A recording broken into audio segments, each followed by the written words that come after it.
Saheb.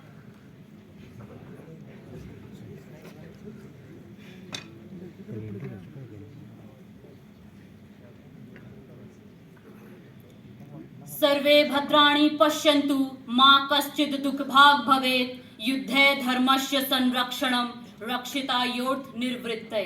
Honorable jury members, I, Recruit GD Aparna Mahto from Assam Rifles, stand here to speak against the motion. Observance of human rights is an essential element in war against terrorism and insurgency. Sir, strict adherence to human rights can potentially hamper national security efforts. I too, like my worthy opponents, firmly believe that human rights are undeniably important. But judges, I also believe that certain circumstances may necessitate temporary limitations to ensure the safety and security of the nation.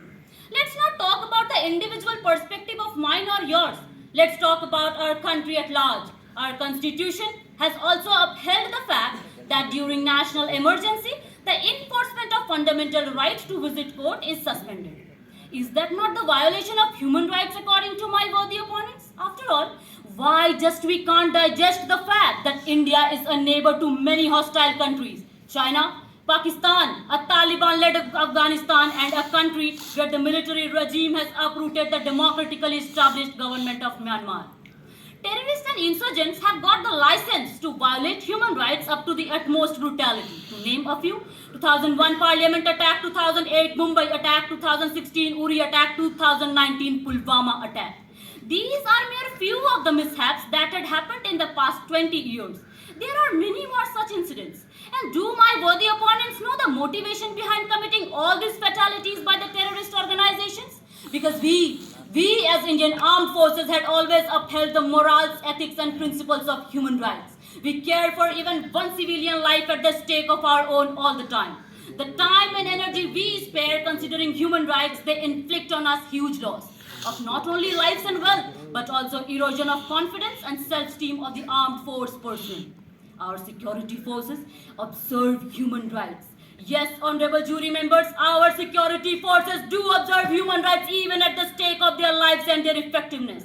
And the terrorists misuse it to their own advantage. They do not think about the civilian casualties while firing bullets or pelting stones at our armed forces. Yes, they also cause civilian casualties who are mere under the intoxication of the militants or are the sympathizers and brainwashed by the terrorists. Where have the human rights of those innocent civilians gone who are killed by the terrorists? Recently, 2 army officers, one of colonel rank and the other of major, and a DSP of Jammu and Kashmir police were killed in an ambush in a joint operation, whereby these officers commanding their battalion perhaps met with 3 to 4 well-trained terrorists in the valley. I seriously want to ask my worthy opponents and the audience a legitimate question. Why cannot you people humbly ask the terrorists to obey the human rights of the armed force personnel? Why cannot they wait for us to meet in the real battlefield? My worthy opponents beat at their chests, cried and howled for the protection of the human rights of those terrorists and separatists.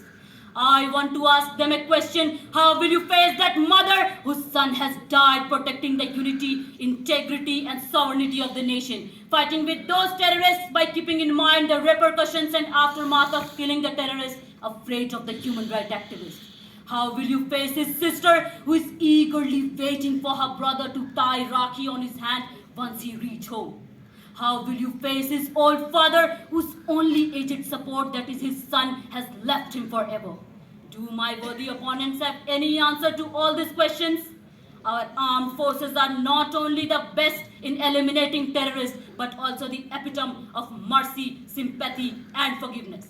They have countless examples where they have returned the directionless children of families and not only restored their human rights, but also ensured their utmost security from the militants. But the matter of concern here is only those exceptional exigencies when certain rights of individuals become subservient to national interest. To conclude, I would like to say that while the protection of human rights is important, but there are certain circumstances where temporary limitations may be necessary to ensure the safety and security of the nation. Striking a delicate balance between human rights and national security is important, and it requires careful consideration, oversight and accountability to protect both the rights of the individual and well-being of the entire nation. Jai Hind, Jai Bharat.